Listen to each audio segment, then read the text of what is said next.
Meus 3 filhos tentaram me internar num asilo psiquiátrico de luxo para roubar R$ 2 milhões, no Dia das Mães, na minha própria mesa de jantar. Eu estava ali, de pé na cabeceira da mesa, olhando para os 3. Rogério de terno azul marinho que eu paguei no ano passado. R$ 6.000 na Armani. Patrícia com aquele vestido bege que ela postou no Instagram semana passada. #Blessed. R$ 3.400 na Farm. E o Felipe, meu caçula, de moletom surrado, mas com o tênis importado novinho, R$ 1.200 que eu transferi para ele não se sentir mal perto dos amigos. O risoto de fungo esfriando no centro da mesa. Cristais que eram da minha avó refletindo a luz de maio. Guardanapos de linho que eu mesma bordei há 30 anos. E uma pasta de couro marrom na mão de um homem que eu nunca tinha visto na vida. Rogério fez um gesto para o Dr. Salles. Foi assim que ele chamou. Dr. Salles. Como se a gente estivesse num consultório e não na minha casa. O homem abriu a pasta, tirou um maço de papéis, colocou na mesa, bem em cima do lugar onde eu tinha posto o prato do Rogério. Dona Helena, ele disse, e a voz era daquele tipo que finge ser gentil, mas tem gelo embaixo. Seus filhos me procuraram porque estão muito preocupados com a senhora. Patrícia segurou minha mão. Os olhos dela estavam úmidos. Eu conhecia aquela lágrima. Era a mesma de quando ela tinha 15 anos e queria sair na balada. A mesma de quando pediu dinheiro pro apartamento depois do divórcio. A mesma de sempre. Mamãe, ela sussurrou, apertando meus dedos. A gente te ama muito, mas a senhora tem esquecido coisas. Tem saído sozinha. O seu Mário lá de baixo disse que viu a senhora rindo no elevador. Sozinha. Rindo do nada. Eu ia falar alguma coisa, mas o Felipe se adiantou. Ele estava sentado, mexendo no celular, mas largou o aparelho na mesa com aquele barulho seco de quem quer chamar atenção. Mãe, a gente não quer que a senhora seja enganada, ele disse, e a voz dele tinha aquele tom de vítima que ele usava desde criança. Tem muito aproveitador por aí, gente que se aproxima de idoso para roubar. A gente só quer te proteger. Idoso. Ele falou idoso. Eu tenho 68 anos, faço pilates 3 vezes por semana, leio em francês e italiano, e esse moleque de 35 anos que nunca trabalhou um dia na vida estava me chamando de idosa. Rogério se levantou. Ele tinha aquele jeito dele, sabe? Peito estufado, queixo erguido, como se tivesse presidindo uma reunião de acionistas. Só que a única coisa que ele presidia eram as falências das empresas que abria com o meu dinheiro. Mãe, a gente já conversou com especialistas, ele disse, pegando os papéis e folheando como se soubesse o que estava escrito ali. Demência pré-frontal. É assim que começa. Esquecimentos, mudanças de comportamento, gastos impulsivos. Gastos impulsivos. Eu quase ri. Quase. Mas aí eu olhei para os olhos do Rogério. E não tinha amor ali. Tinha cálculo. Tinha essa coisa fria que eu já tinha visto antes, quando ele me convenceu a vender a casa de campo de Campos do Jordão para pagar a dívida de jogo dele. Só dessa vez, mãe. Eu juro que nunca mais. R$ 540 mil. Sumidos. E ele nunca mais tocou no assunto. O Dr. Salles pigarreou. Aproximou os papéis de mim. Dona Helena, o que seus filhos estão propondo é uma curatela compartilhada. A senhora continua morando aqui, continua com sua rotina, mas eles vão administrar as finanças. É só para proteger a senhora, para a senhora não ser explorada. Eu olhei para os papéis. Tinha um monte de carimbo, assinatura de testemunha, aqueles termos jurídicos que eu nunca entendi direito.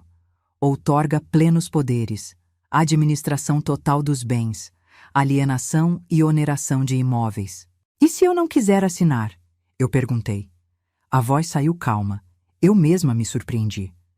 O silêncio que caiu foi daqueles pesados, o tipo de silêncio que vem antes de uma tempestade.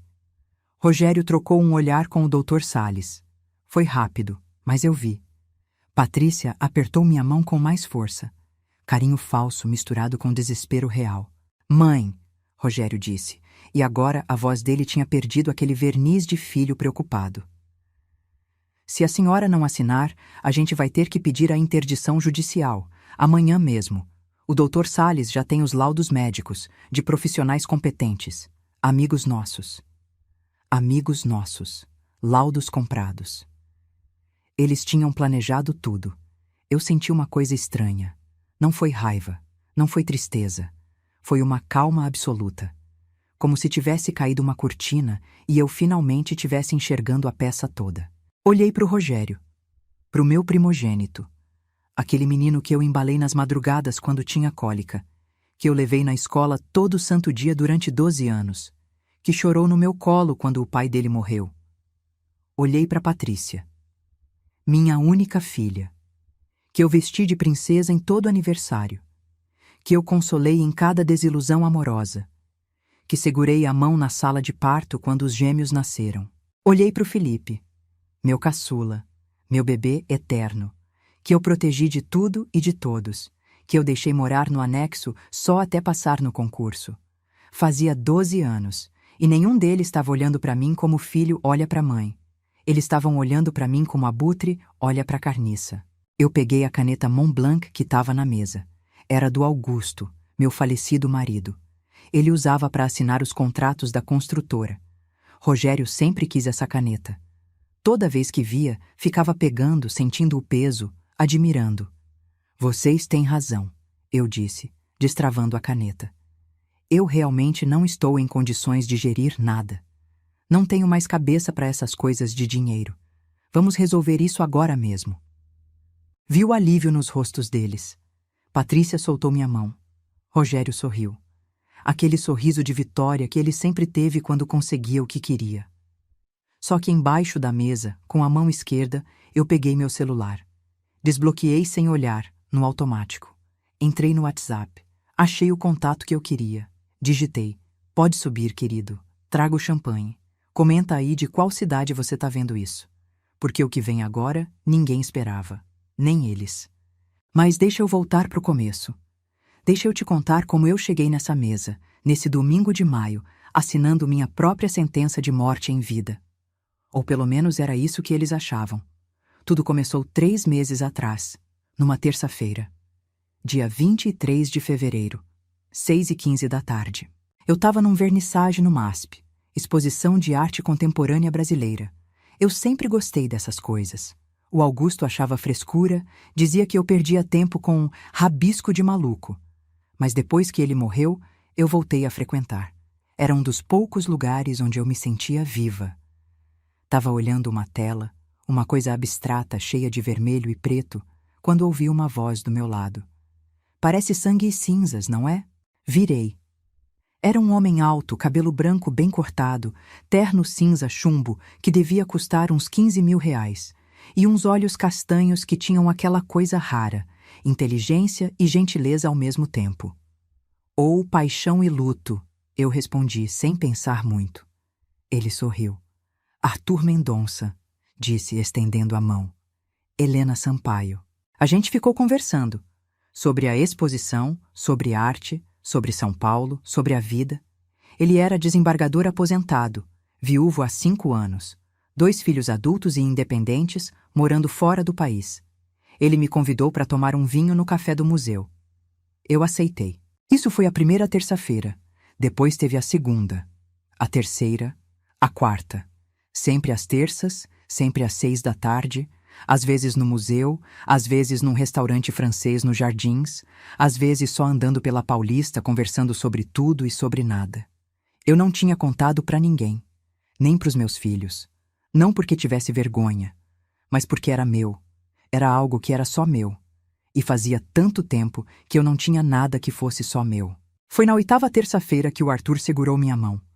A gente estava sentado num banco da Pinacoteca, olhando um quadro do Portinari. Helena, ele disse, eu sei que a gente se conhece há pouco tempo, mas eu tenho 70 anos. Aprendi que a vida é curta demais para a gente fingir que não sente o que sente. O coração bateu mais forte.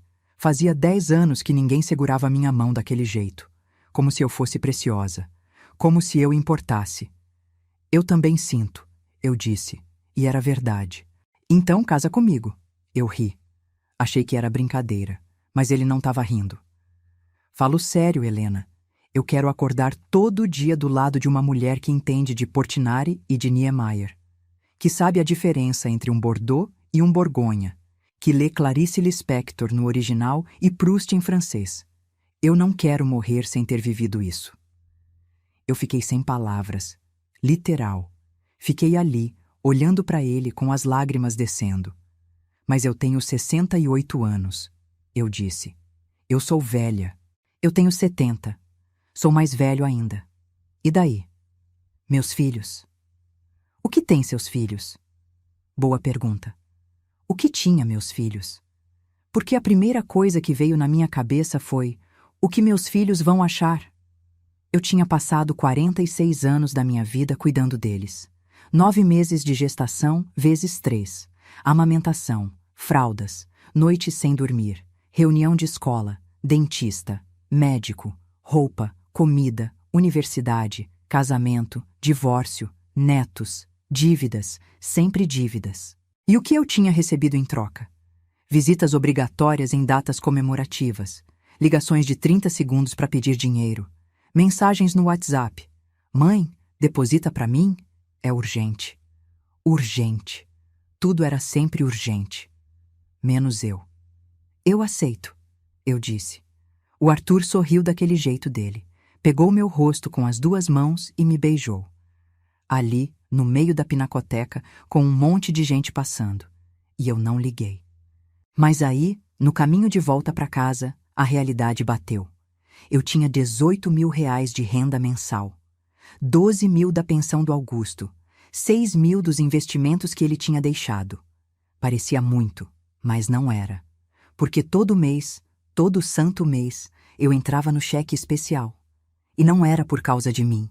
Eu gastava 5 mil reais comigo. Aluguel do condomínio, 2.300 reais, conta de luz, 450, água, 120, internet e telefone, 340, mercado, 800, remédios, 580, pilates, 700, cabeleireiro, 310. Sobrava 0, nada. Os outros 13 mil? Rogério levava 6 mil. Prolabore por administrar suas finanças, mãe. Você não entende dessas coisas. Patrícia levava 5 mil. A escola bilíngue dos gêmeos é 2.800 cada. Não posso tirar meus filhos de lá, mãe. Eles vão sofrer bullying. E Felipe? Felipe morava comigo. Não pagava água, luz, internet, comida, nada. Mais 3 mil de mesada. Para eu estudar em paz, mãe, preciso de material, de curso online, de psicólogo por causa da ansiedade. 13 mil reais todo mês. 156 mil reais por ano. Em 10 anos, 1.560.000 reais. Isso sem contar os extras. A dívida de jogo do Rogério que me fez vender a casa de campo. 540 mil. O apartamento da Patrícia que eu dei de entrada depois do divórcio, 280 mil. O carro do Felipe que ele bateu e eu paguei o conserto, 32 mil. 2.392.000 reais. Foi isso que eu dei para os meus filhos em 10 anos. E eu nem sabia, porque o Rogério que mexia nas minhas contas, ele que cuidava de tudo. Toda vez que eu perguntava alguma coisa, ele falava: Mãe, deixa comigo. Essas coisas são muito complexas. Você não precisa se preocupar com isso. Foi o Arthur quem me mostrou. Na 10ª terça-feira, a gente estava no apartamento dele. Cobertura no Jardim Europa, 300 metros quadrados, vista para o parque. A gente tinha jantado e estava tomando vinho na varanda quando ele disse: Helena, eu quero me casar com você. De verdade, no civil, com regime de separação de bens, como manda a lei para quem tem mais de 70 anos. Mas antes, eu preciso que você conheça a Cláudia. Quem é Cláudia? Minha advogada. A melhor advogada de família e sucessões de São Paulo. E ela precisa dar uma olhada nas suas finanças. Eu hesitei. Arthur, eu tenho minhas coisas em ordem. O Rogério cuida disso. Ele me olhou. Helena, você confia no seu filho? A pergunta me pegou de jeito. Claro que confio. Ele é meu filho. Tudo bem, então não vai ter problema a Cláudia dar uma olhada, né? Só para eu ter certeza que você está protegida quando a gente se casar. Fazia sentido. No dia seguinte, Eu levei todos os documentos para o escritório da doutora Cláudia Vasconcelos. Um lugar elegante na Faria Lima, com aquela vista de cinema. Ela era uma mulher de uns 60 anos, cabelo preso impecável, tailleur preto, óculos de grau chique. Me recebeu com um sorriso cordial, mas profissional. Dona Helena, o Arthur me falou muito da senhora. Ele tá muito feliz. Eu também tô feliz, eu disse. E era verdade. Ótimo, então vamos garantir que essa felicidade seja protegida juridicamente. Me deixa ver a documentação? Eu entreguei tudo: extratos bancários, comprovantes de transferência, documentos do apartamento, apólices de seguro, tudo que o Rogério tinha organizado para mim numa pasta bonita. Ela foi olhando. As sobrancelhas dela foram subindo, subindo, subindo. Depois de uns 20 minutos, ela tirou os óculos, me olhou. Dona Helena, a senhora sabe que seu filho Rogério está retirando 6.000 por mês da sua conta há 10 anos? Sei, é o prolabore dele, por cuidar das minhas finanças. Prolabore de 720.000 acumulados para mexer em dinheiro de aposentada? Dona Helena, um gerente de private bank de banco suíço, não ganha isso. Ela continuou folheando.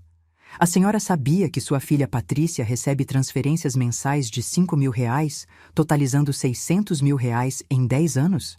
É para a escola dos netos e o plano de saúde. Escola bilíngue mais cara de São Paulo custa R$ 2.800 por aluno.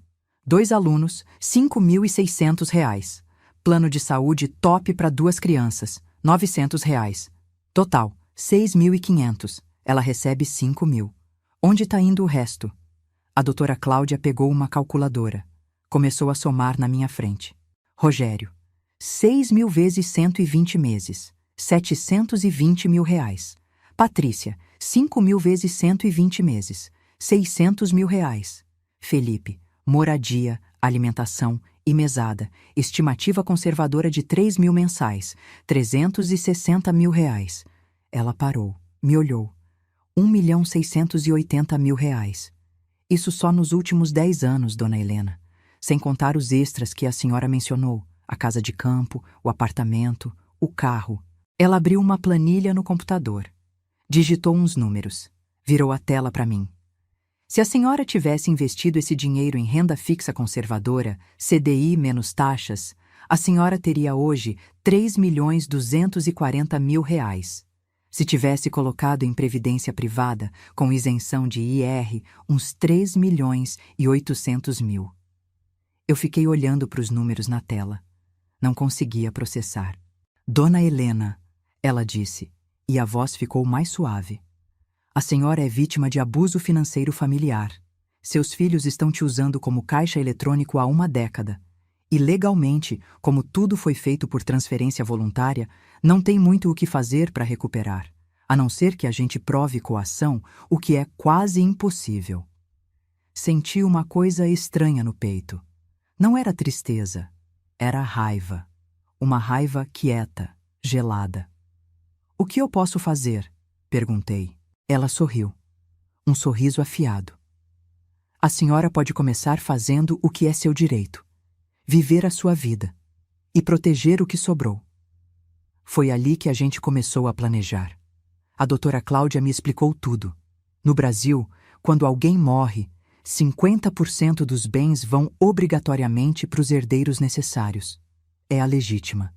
Os outros 50%, a parte disponível, você pode fazer o que quiser. Doar, gastar, queimar se quiser. Mas a senhora está viva, Dona Helena. Enquanto está viva, o patrimônio é todo seu. Seus filhos não têm direito a nada. E se a senhora já deu tanto para eles em vida, a gente pode usar isso. Como? Chama a colação. Adiantamento de legítima. Tudo que você deu para eles conta como parte da herança futura. Se a senhora provar que já deu mais do que os 50% que cabe a eles, eles ficam sem nada quando a senhora morrer. E melhor, a senhora pode gastar, doar ou investir o resto agora, sem dever satisfação. Ela abriu o Código Civil. Me mostrou o artigo. Li e reli. Então eu posso... Pode. Pode vender o apartamento e ficar só com o usufruto. Pode criar uma fundação, Pode viajar o mundo. Pode casar com o Arthur em separação total de bens e viver feliz pro resto da vida. Seus filhos não podem fazer nada. Mas e se eles tentarem me interditar, alegando que eu tô senil? A doutora Cláudia riu.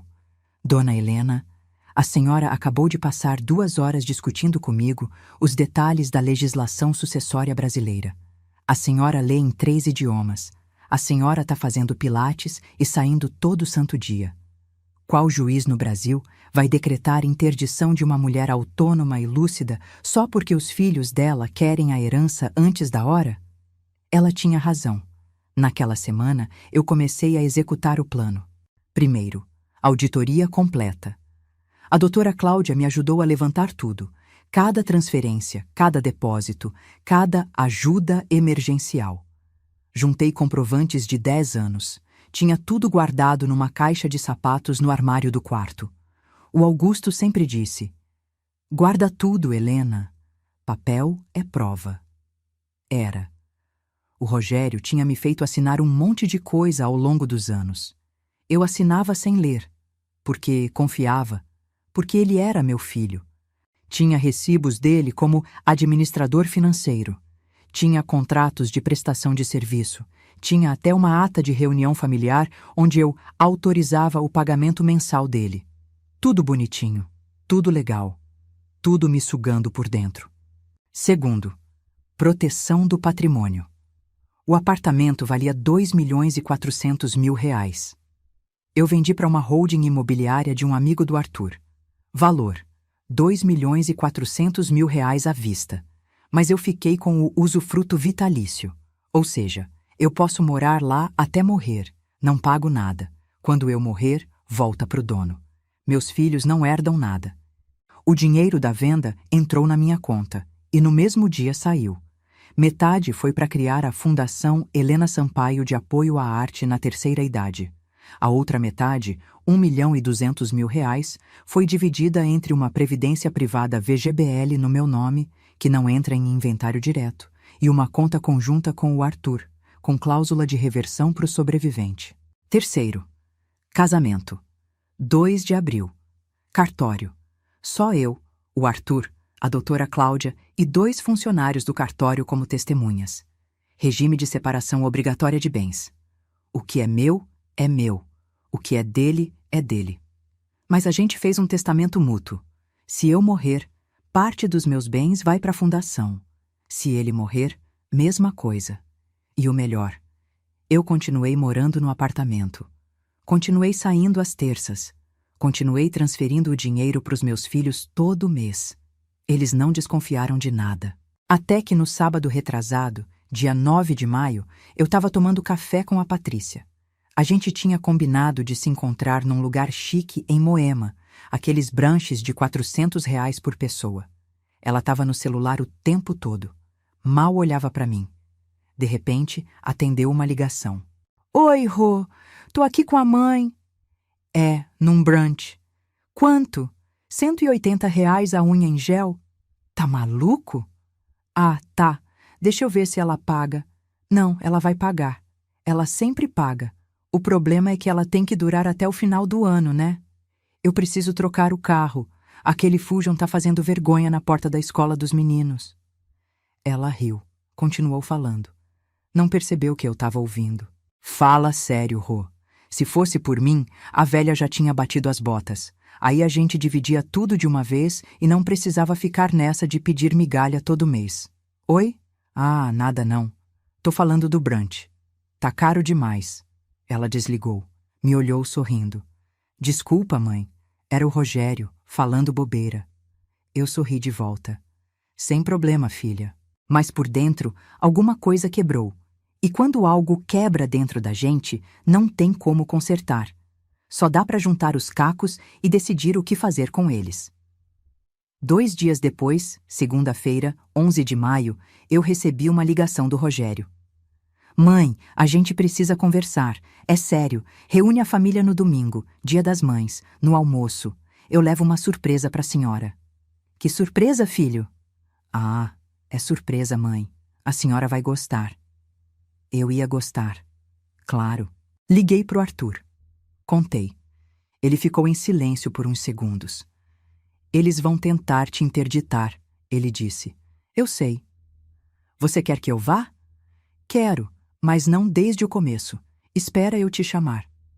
Vai dar tudo certo, meu amor. Você tá protegida, juridicamente, emocionalmente. Eles não podem te fazer nada.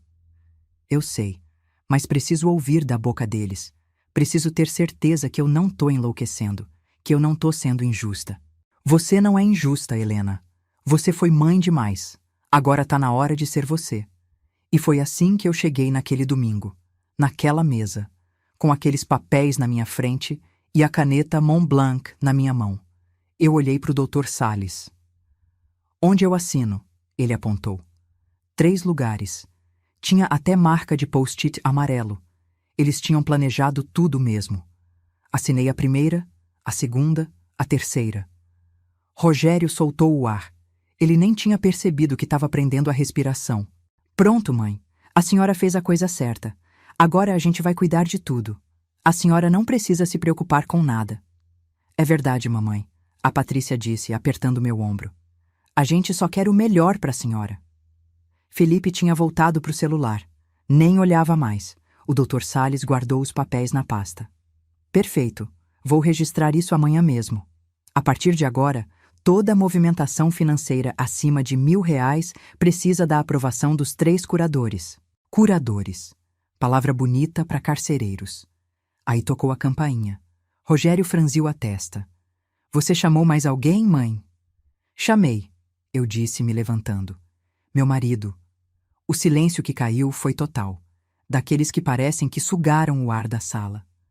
Marido? A Patrícia disse, e a voz saiu tipo guinchou. Que marido? Eu caminhei até a porta. Abri. Arthur estava lindo. Terno cinza, gravata azul, cabelo branco impecável. E aquele sorriso dele que me fazia sentir que o mundo tinha cor de novo. Do lado dele, a doutora Cláudia.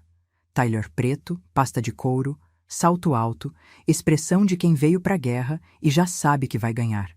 E atrás deles, 2 seguranças particulares, tipo guarda-costas de filme. Só faltava o fone de ouvido.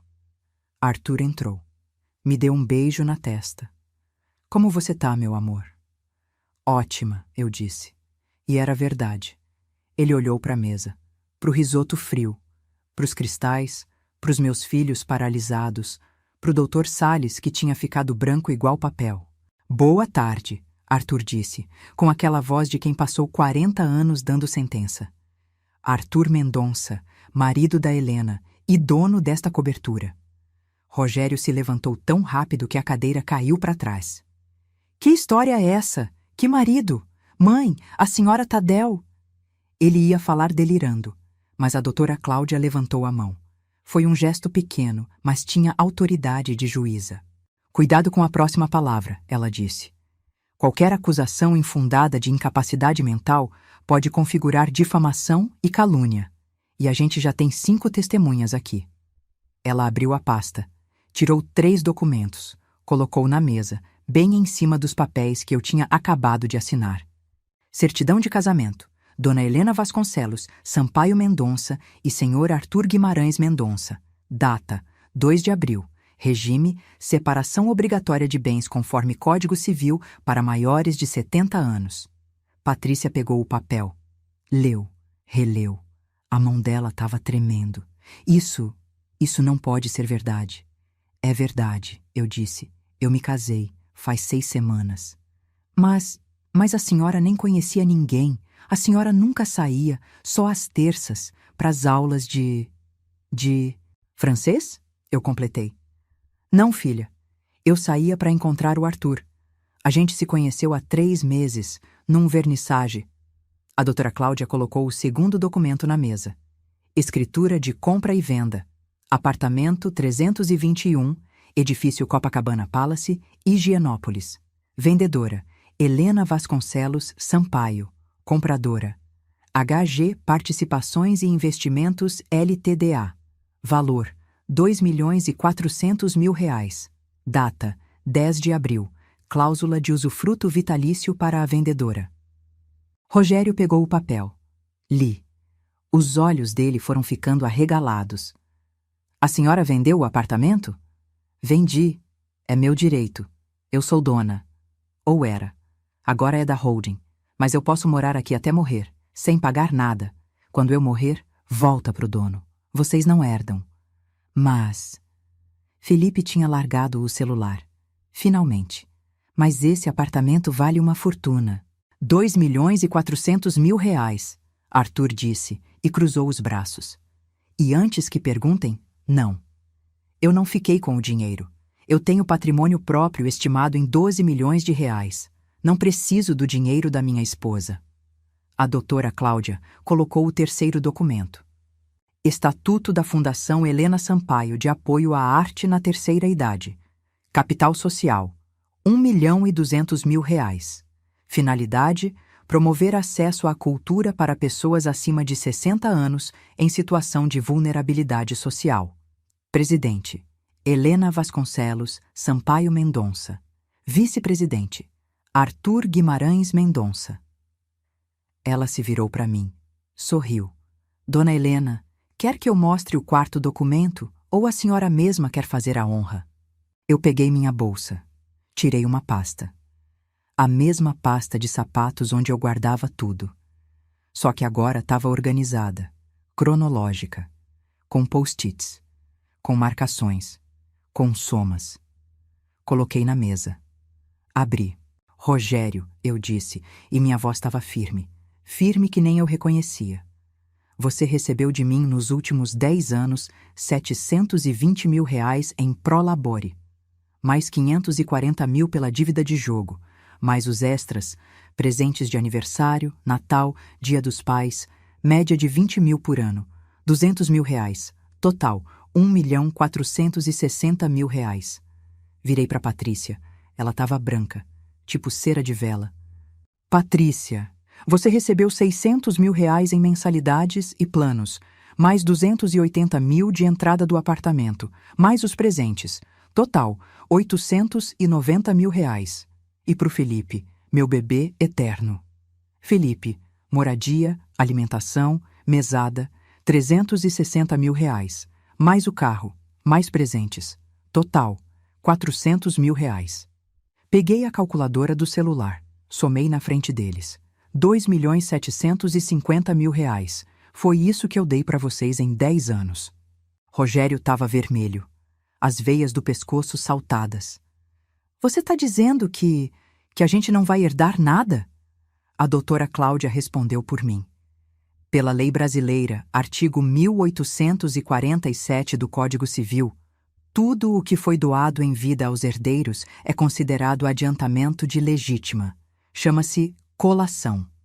No inventário, esses valores são somados ao Monte-Mor e divididos. Como vocês já receberam quase 3 milhões, e considerando que Dona Helena tinha aproximadamente 5 milhões em patrimônio total antes de casar, vocês já receberam mais da metade. Tecnicamente, vocês devem. Silêncio. Tipo aquele silêncio de quando você cai e fica um segundo sem ar antes de começar a doer. Foi a Patrícia que explodiu primeiro. Isso não tá certo! Você é a nossa mãe! Você tem obrigação de cuidar da gente! Eu olhei para ela. Para minha filha, que um dia foi um bebê gordinho que eu amamentei de madrugada, que chorou no meu colo quando o primeiro namorado terminou com ela, que me ligava todo dia só para conversar. Quando foi que ela virou isso? Quando foi que o amor virou conta bancária? Obrigação? Eu repeti. Vocês têm 46, 42 e 35 anos. Eu criei vocês. Paguei escola particular, universidade, viagem de formatura, casamento, divórcio e continuei pagando depois de adultos. Sustentei vocês a vida inteira. E a minha obrigação acabou quando vocês completaram 18 anos. Rogério bateu a mão na mesa. Os cristais tremeram. Você tá fazendo isso por causa desse velho. Ele te manipulou, te envenenou contra a gente. Arthur deu um passo à frente. Os seguranças também. Mas eu levantei a mão. Não, eu disse. Ele não me manipulou.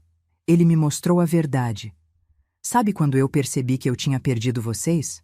Quando eu ouvi você, Patrícia, falando no telefone que esperava que eu batesse as botas logo, para você poder trocar o carro, ela ficou branca, tipo papel. Eu não quis dizer... Quis. Você quis. E tudo bem. Porque eu também percebi uma coisa. Eu passei 46 anos sendo mãe. Esqueci de ser Helena. Esqueci que eu gosto de arte, de vinho, de conversar sobre literatura. Esqueci que eu posso ser amada por quem eu sou, não pelo que eu pago. Levantei. Arthur segurou minha mão. O apartamento é da holding. Vocês podem continuar visitando se quiserem, mas vão ter que agendar. Eu e o Arthur vamos viajar bastante. A fundação vai funcionar no térreo a partir de julho. Vocês podem se voluntariar se quiserem fazer algo de útil. Peguei minha bolsa. A doutora Cláudia já estava guardando os documentos. Ah, eu disse, revirando a bolsa. Quase esqueço. Tirei 3 notas de R$ 20. Coloquei na mesa. Uma na frente de cada um. Vocês vieram de motorista particular, né? Mandei dispensar. Aqui tá R$ 60. Dá pro táxi. Ou pro ônibus. A vida real começa hoje, meus queridos. Caminhei em direção à porta. Arthur do meu lado. A doutora Cláudia atrás. Os seguranças flanqueando. Foi quando ouvi a voz do Dr. Salles. Ele tinha ficado quieto o tempo todo. Dona Helena, ele disse. E quanto a esses papéis que a senhora assinou? A curatela? Eu virei. Sorri. Ah, esses papéis? A senhora pode explicar, doutora Cláudia? Ela se virou. Aquele sorriso afiado de novo.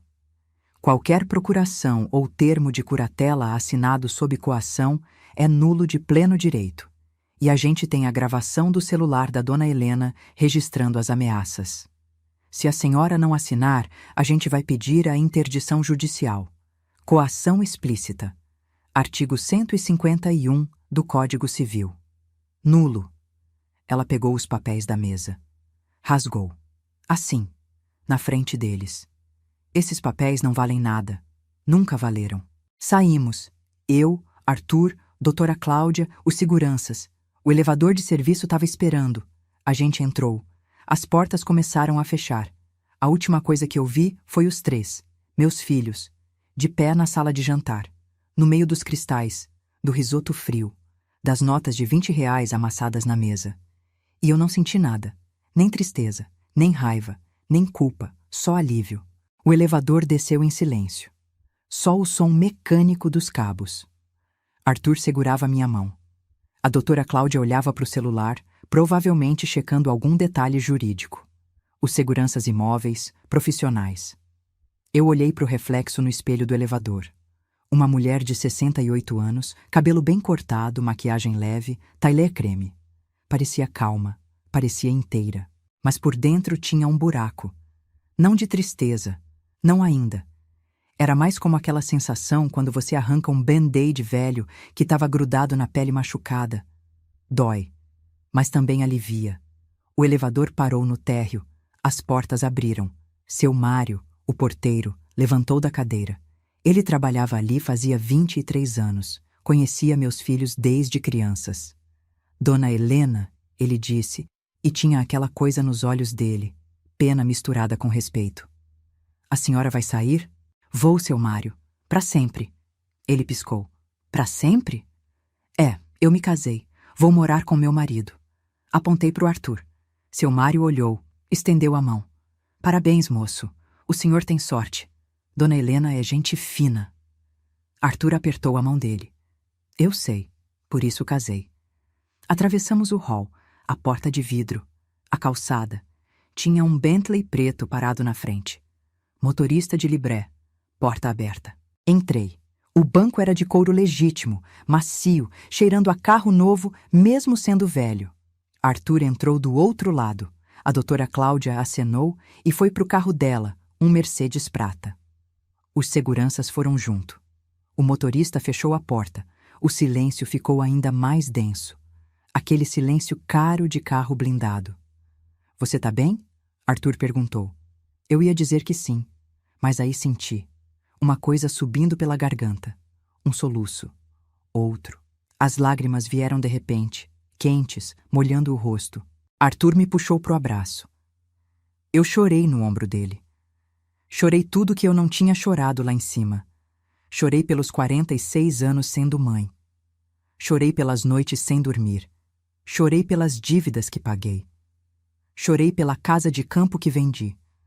Chorei pela humilhação de ouvir minha própria filha desejando minha morte. E chorei de alívio.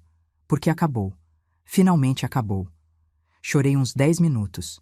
O motorista nem ligou o carro, só esperou. Quando parei, Arthur me deu um lenço de linho. Sequei o rosto. A maquiagem tinha borrado. Eu devia estar parecendo um guaxinim. Desculpa, eu disse. Pelo quê? Você acabou de cortar 3 pessoas da sua vida. 3 pessoas que você criou. Você tem direito de chorar. Eu sei, mas eu também me sinto livre. Ele sorriu.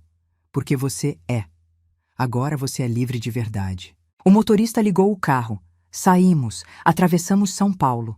As ruas que eu conhecia fazia 40 anos. A cidade onde criei meus filhos, onde enterrei meu marido, onde passei a maior parte da minha vida.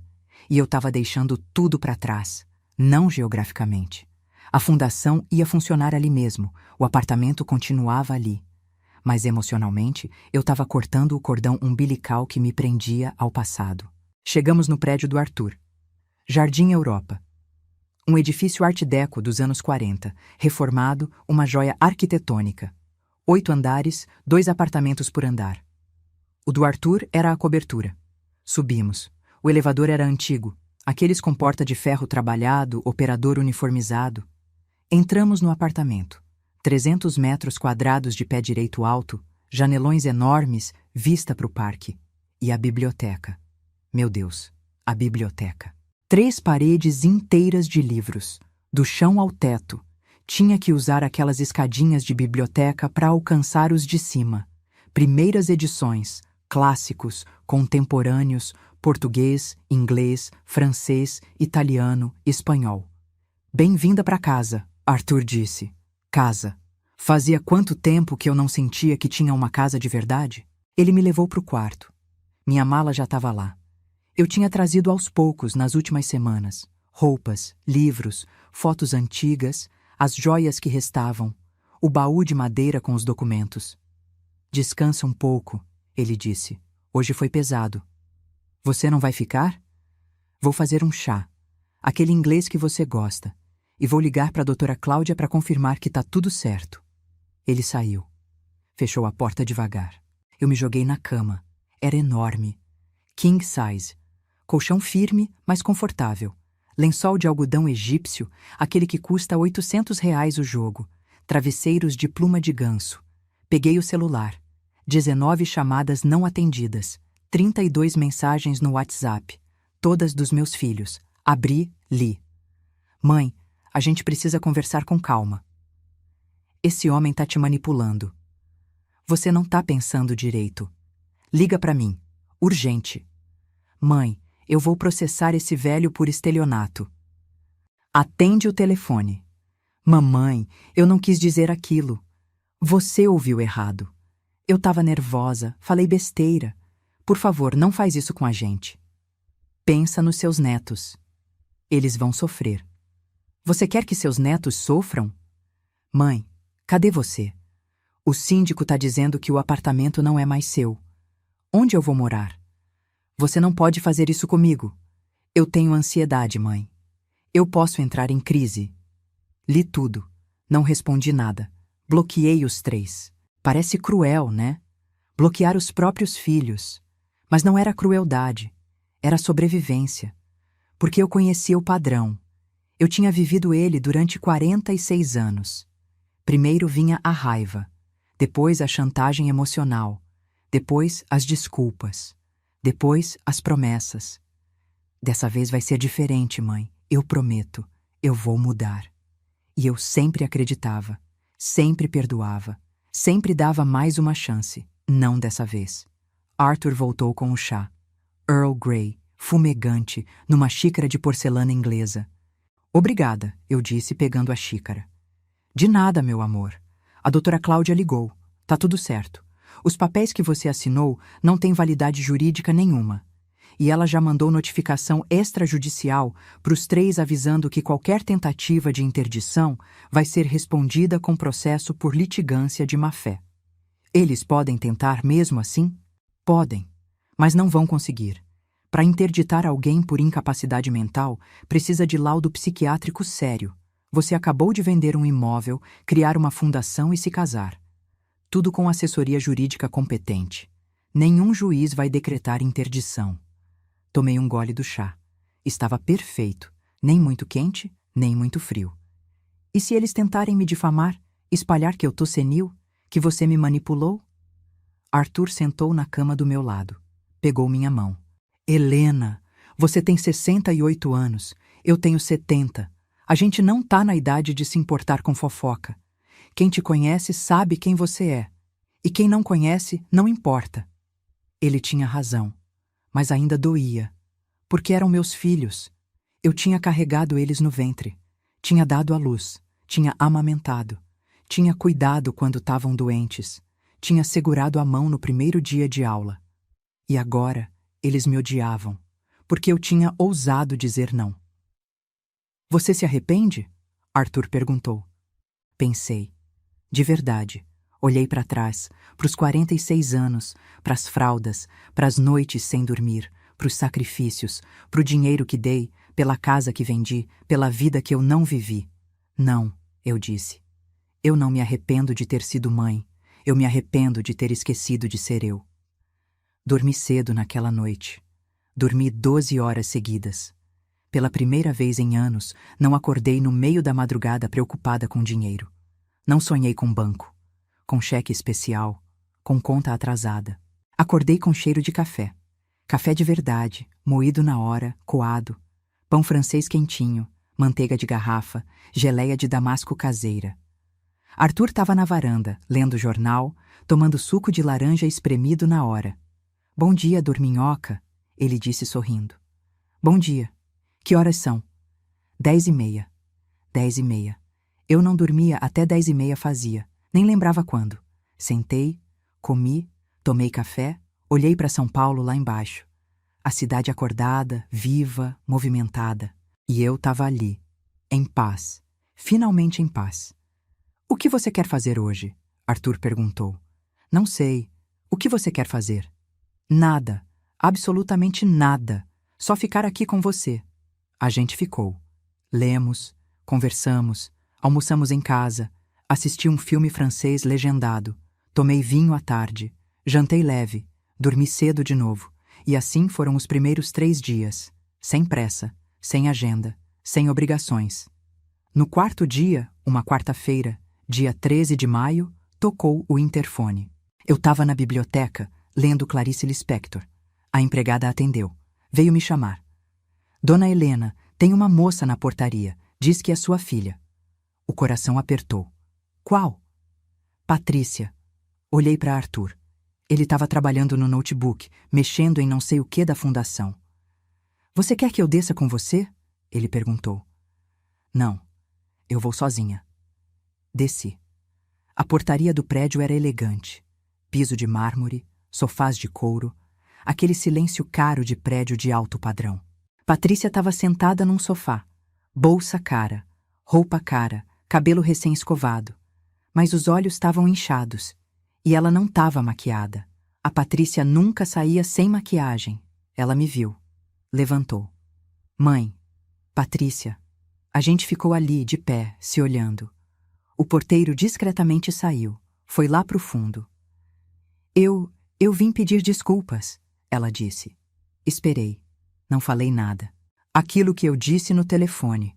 Sobre você bater as botas. Eu não quis dizer. Eu estava nervosa. O Rogério estava me enchendo o saco. Eu falei sem pensar. Você falou o que você pensava, eu disse. Gente nervosa não inventa. Gente nervosa fala a verdade que esconde quando tá calma. Ela mordeu o lábio. As lágrimas começaram a descer. Mãe, eu sei que eu errei. A gente errou. Mas você é nossa mãe. Você não pode simplesmente nos abandonar. Abandonar? Repeti. Patrícia, vocês têm 42, 46 e 35 anos. Vocês não são crianças. Eu não abandonei ninguém. Eu só parei de bancar a vida de adultos que deveriam se sustentar sozinhos. Mas eu preciso de ajuda. Os meninos, seus filhos, sua responsabilidade, não minha. Mas a escola, muda de escola, coloca numa pública ou numa particular mais barata, ou arranja um emprego melhor e paga você mesma. Ela me olhou como se eu tivesse batido nela. Emprego? Mãe, eu sou influenciadora digital. Influenciadora sem renda é desempregada com Instagram. Saiu duro, mais duro do que eu queria. Mas era verdade. Patrícia enxugou as lágrimas, respirou fundo. Tá bom, eu entendi. Você não vai mais me ajudar. Mas pelo menos posso te visitar? Olhei para ela. Minha filha, que eu amei tanto, que eu ainda amava no fundo. Mas amar não significa deixar sugar. Pode, eu disse, mas com algumas regras. Quais? Primeira, você liga antes. Não aparece sem avisar. Segunda, nada de pedir dinheiro. Nada. Nem emprestado, nem adiantado, nem para emergência. Terceira, nada de chantagem emocional com os netos. Quarta, você me trata com respeito. Eu sou sua mãe, não sou sua credora. Ela ficou vermelha, mas concordou. Tá bom, eu aceito. Ótimo. Agora eu preciso ir. Tenho compromisso. Não tinha. Mas precisava terminar aquela conversa antes que meu coração amolecesse. Subi. Arthur estava me esperando na porta do apartamento. E aí? Ela veio pedir desculpas, e dinheiro disfarçado de desculpa. Você deu? Não, dei regras. Ele me abraçou. Você é forte, Helena. Mais forte do que você imagina. No dia seguinte, quinta-feira, 14 de maio, a doutora Cláudia ligou. Dona Helena, preciso informar. Seu filho Rogério entrou com uma ação de interdição no fórum. O estômago apertou. Ele consegue? Não, mas ele tentou. Alegou incapacidade mental progressiva, influência de terceiros, risco de dilapidação patrimonial. Juntou um laudo psiquiátrico assinado por um médico que é amigo dele. E agora? Agora eu vou na audiência de justificação prévia e apresento suas condições mentais. Laudos neurológicos recentes, atestados de capacidade, testemunhas. E vou pedir litigância de má-fé. Seu filho vai ter que pagar custas processuais e honorários advocatícios. Quanto? Uns 50 mil reais, calculando por baixo. 50 mil reais. Dinheiro que o Rogério não tinha, porque eu sei. Eu sei de cada dívida dele, de cada empresa falida, de cada calote que ele deu. Faça o que tem que fazer, eu disse. A audiência foi marcada para dali 3 semanas. Segunda-feira, 2 de junho, 9 horas da manhã. Enquanto isso, a vida continuou. Eu e Arthur fomos em restaurantes, visitamos museus, fomos no teatro, coisas que eu não fazia anos. E eu comecei a trabalhar na fundação. De verdade. A gente alugou o espaço no térreo do prédio onde eu morava. Tinha sido uma loja de roupas que faliu. 200 metros quadrados. A gente reformou, pintou, colocou cadeiras, projetor, biblioteca, sala de oficinas. A fundação ia oferecer cursos gratuitos de história da arte, literatura, música, cinema para pessoas acima de 60 anos. E ia ter uma renda básica para quem não pudesse pagar transporte. R$ 200 por mês. Não era muito, mas era alguma coisa. Era dar para outras pessoas o que tinha me salvado: cultura, beleza, propósito. No dia 28 de maio, sábado, a gente fez o lançamento oficial. Coquetel, imprensa, autoridades. Eu tinha convidado vereadores, secretários de cultura, gente da universidade. E eu tinha convidado meus filhos, por e-mail formal, através da secretária da fundação. Nenhum foi. Mas estava tudo bem. Porque tinha outras pessoas. Pessoas que realmente se importavam. Pessoas que viam valor no que a gente estava fazendo. O evento foi lindo. Teve discurso, teve música, teve vinho, teve gente emocionada agradecendo pela oportunidade. No final da noite, uma senhora se aproximou de mim. Ela devia ter uns 70 e poucos anos. Negra, cabelo branco curtinho, roupas simples mas limpas. Dona Helena, ela disse, eu queria agradecer. Faz 40 anos que eu não entro num museu. Desde que meu marido morreu e eu tive que trabalhar dia e noite para criar meus 4 filhos. Agora eles estão criados e eu tô velha e cansada. Achei que ia morrer sem ver beleza de novo.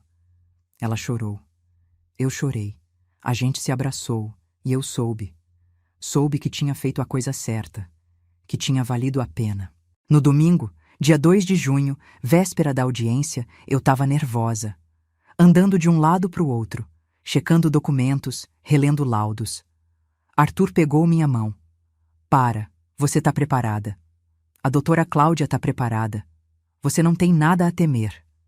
E se o juiz acreditar nele? Não vai acreditar, você tem provas. Ele tem um laudo comprado e má fé. Dormi mal aquela noite. Sonhei com o Rogério. Sonhei que ele conseguia me internar. Me colocava num lugar branco, frio, onde eu não podia falar, não podia me mexer. E ele ficava do lado de fora, contando dinheiro. Acordei suada. 4 da manhã. Arthur estava dormindo do meu lado, respiração calma. Levantei. Fui para a biblioteca. Acendi a luz. Peguei um livro. Machado de Assis, Dom Casmurro. Li até o sol nascer. Às 7, a gente tomou café.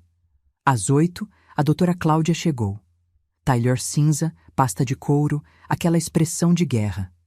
Pronta? Ela perguntou. Pronta, eu disse. A gente foi. O fórum ficava no centro. Um prédio antigo, imponente, cheio de advogados correndo de um lado para o outro. Subimos. Sala de audiências. Paredes de madeira escura. Mesa para o juiz. Mesa para a gente. Mesa para outra parte. Rogério já estava lá. Terno azul marinho. Gravata vermelha. Aquele ar de quem se acha importante. Do lado dele, o Dr. Salles. E um homem de jaleco branco. O psiquiatra, presumo. Rogério me viu. Não cumprimentou. Só me olhou com aquele olhar gelado. Sentei. A doutora Cláudia do meu lado. Arthur atrás, na cadeira de público. O juiz entrou. Homem de uns 50 anos, careca, óculos de grau, expressão cansada de quem já viu de tudo. Podem sentar.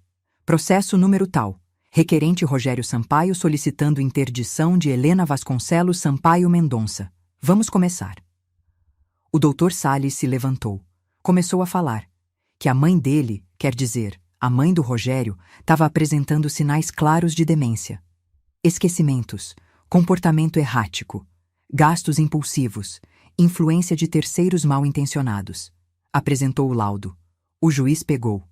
Leu. Dr. Marcelo Andrade, CRM tal. Laudo atestando quadro demencial progressivo com comprometimento cognitivo severo. O juiz olhou para mim. A senhora conhece esse médico? Não, excelência. A senhora foi consultada por ele? Não, excelência. O juiz olhou para o Dr. Salles. Como esse médico atestou demência sem consultar a paciente? O Dr. Salles pigarreou. Ele se baseou em relatos de familiares, excelência. É procedimento comum em casos onde o paciente não tem discernimento para procurar ajuda. Entendo. Defesa? A doutora Cláudia se levantou, abriu a pasta, tirou um maço de papéis. Excelência, trago laudos de 3 especialistas renomados, neurologista, psiquiatra e geriatra. Todos consultaram Dona Helena pessoalmente nas últimas 2 semanas. Todos atestam plena capacidade mental, cognitiva e volitiva. Ela entregou para o juiz. Ele leu. Demorou. Comparou com o laudo do Rogério. Interessante, ele disse. Temos aqui 3 laudos dizendo que a senhora está perfeitamente lúcida e um dizendo que a senhora está demente. Vou precisar de mais elementos. Ele olhou para mim. Dona Helena, a senhora pode se aproximar? Levantei. Fui até a mesa dele. Pernas tremendo, mas firmes. Dona Helena, quantos anos a senhora tem? 68, excelência. Qual a data de hoje? 2 de junho de 2025, segunda-feira. Quem é o presidente do Brasil? Respondi. Ele continuou fazendo perguntas. Nome completo, endereço, profissão, estado civil, nome dos filhos, datas de nascimento. Respondi tudo, sem hesitar. A senhora sabe por que está aqui? Sei. Meu filho quer me interditar para ter acesso aos meus bens. Silêncio. O juiz tirou os óculos, limpou, colocou de volta. A senhora pode voltar para o lugar. Voltei. Sentei. A doutora Cláudia apertou minha mão por baixo da mesa. O juiz olhou para o Rogério. O senhor é o filho? Sim, Excelência. O senhor pode me explicar o que levou o senhor a buscar essa interdição? Rogério se levantou. Peito estufado. Voz firme. Excelência, minha mãe tem apresentado comportamentos preocupantes. Ela se casou com um homem que ela conheceu faz 3 meses. Vendeu o apartamento onde morava, criou uma fundação e doou mais de R$ 1 milhão. Isso não é comportamento normal para uma senhora de idade. A senhora de idade em questão está aqui, lúcida, respondendo perguntas complexas com precisão. O juiz disse. E casar, vender imóvel e criar fundação são atos perfeitamente legais para qualquer cidadão capaz. Mas, Excelência, ela foi influenciada. Esse homem, a doutora Cláudia interrompeu levantando. É Arthur Guimarães Mendonça, desembargador aposentado, patrimônio de R$ 12 milhões, casado com Dona Helena sob regime de separação obrigatória de bens. Ele não tem acesso ao patrimônio dela. Não tem benefício financeiro nenhum. A única coisa que ele ganha é a companhia da esposa. O juiz olhou para os papéis de novo. Defesa, tem mais alguma coisa? Tenho, Excelência. Gostaria de apresentar a contabilidade dos últimos 10 anos. Ela espalhou os documentos na mesa. Todos os comprovantes que eu tinha guardado. Organizados, marcados, com post-its coloridos. Excelência, nos últimos 10 anos, Dona Helena transferiu voluntariamente R$ 2.750.000 para os 3 filhos. Apenas o requerente recebeu R$ 1.460.000. Pela Lei Civil, artigo 1847, isso configura adiantamento de legítima. Ou seja, o requerente já recebeu a parte dele da herança, em vida, e quer mais. Silêncio absoluto na sala. O juiz olhou para o Rogério. Isso é verdade? Rogério ficou vermelho. Excelência, eram ajudas. Minha mãe me ajudava porque eu precisava. Durante 10 anos, com 40 e poucos anos de idade, eu passava por dificuldades financeiras. E a solução foi sugar a mãe aposentada em vez de trabalhar? O doutor Salles tentou intervir. Excelência, com todo respeito... Silêncio. Eu não perguntei para o senhor. O juiz pegou o martelo. Bateu. Pedido de interdição negado. A requerida demonstrou plena capacidade mental, física e jurídica. Além disso, há indícios claros de litigância de má-fé por parte do requerente, que tentou usar o judiciário para obter vantagem financeira indevida. Condeno o requerente ao pagamento de custas processuais e honorários advocatícios de sucumbência no valor de R$ 50.000. Próximo caso. Bateu o martelo de novo. Acabou. Levantei, as pernas bambas. A doutora Cláudia sorria. Arthur veio correndo, me abraçou. Olhei para o Rogério. Ele estava branco, tipo fantasma. O doutor Salles já estava guardando as coisas rápido, querendo sair dali. Saímos do fórum. Sol de junho batendo forte. Calor de São Paulo. Respirei. Ar puro. Ar de liberdade. Acabou? Perguntei. Acabou, a doutora Cláudia disse. Ele pode tentar recorrer, mas não vai conseguir. A sentença foi clara. Você está protegida. A gente almoçou num restaurante italiano nos Jardins. Celebrando. Rindo. Contando detalhes da audiência. No caminho de volta, passei na frente do prédio onde eu morava. O porteiro acenou. Acenei de volta. Subi rapidamente, só para pegar umas coisas que tinham ficado. Quando desci, o seu Mário me chamou. Dona Helena, seu filho veio aqui ontem. Qual? O mais novo, Felipe. Tentou subir. Eu não deixei. Ele disse que precisava pegar as coisas dele. E? Eu disse que ele tinha que falar com a senhora primeiro. Ele ficou bravo, disse que ia chamar a polícia. Eu disse, chama. A polícia vai pedir autorização da dona do imóvel, que agora é uma holding. Ele foi embora. Suspirei. Obrigada por me proteger, seu Mário. Sempre, dona Helena. A senhora merece. Voltei para o apartamento do Arthur.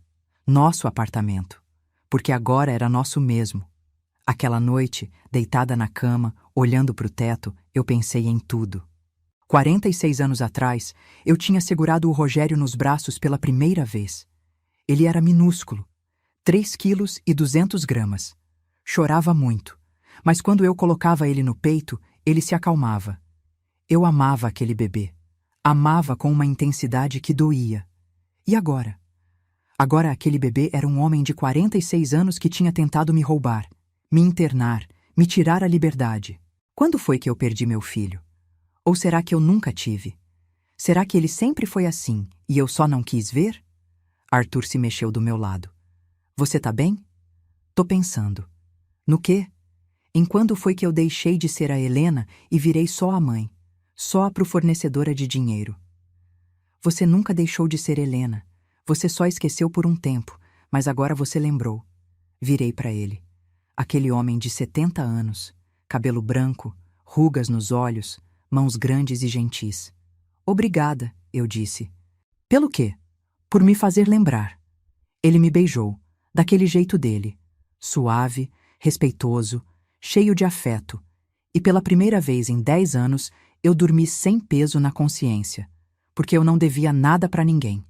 Finalmente, junho virou julho, julho virou agosto.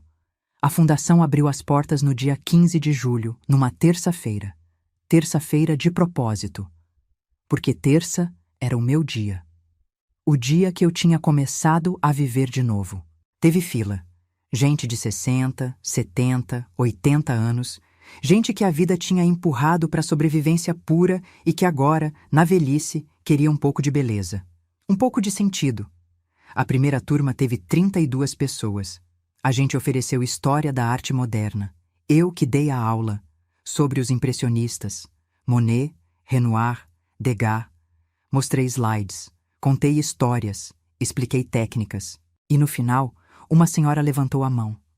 Dona Sebastiana, 76 anos. Tinha sido empregada doméstica a vida inteira. Professora Helena, ela disse, e a voz tremia. Eu nunca tinha visto essas coisas. Eu não sabia que pintura podia ser assim. Tão bonita. Ela chorou. Outras pessoas choraram. Eu chorei. Porque era isso. Era para isso que o dinheiro servia. Não para pagar a unha de gel da Patrícia, não para cobrir o prejuízo do Rogério, não para sustentar a preguiça do Felipe. Era para isso. Para dar dignidade, para dar beleza, para dar esperança. Naquele mesmo dia, à noite, eu estava jantando com o Arthur quando o celular tocou. Número desconhecido. Atendi. Alô? Dona Helena Sampaio? Voz masculina. Formal. Sim. Aqui é o cartório do 12º ofício. A senhora tem uma intimação. O coração gelou. Intimação? Sim, ação de cobrança. Movida pelo senhor Rogério Sampaio. Ele alega que a senhora deve para ele 300 mil reais referentes a serviços prestados de administração financeira pelos quais ele nunca foi devidamente remunerado. Fiquei em silêncio, processando. A senhora recebeu? O homem perguntou. Recebi. Obrigada. Desliguei. Olhei para o Arthur. Ele me processou. Rogério me processou cobrando 300 mil reais. Arthur suspirou. Pegou meu celular. Discou. Cláudia? Arthur, preciso de você amanhã de manhã. O filho da Helena entrou com ação de cobrança. Isso mesmo, 300 mil. Eu sei. Amanhã às 9 no escritório? Perfeito. Desligou. Me olhou. Ele tá desesperado. Deve 50 mil reais de honorários da ação de interdição que ele perdeu.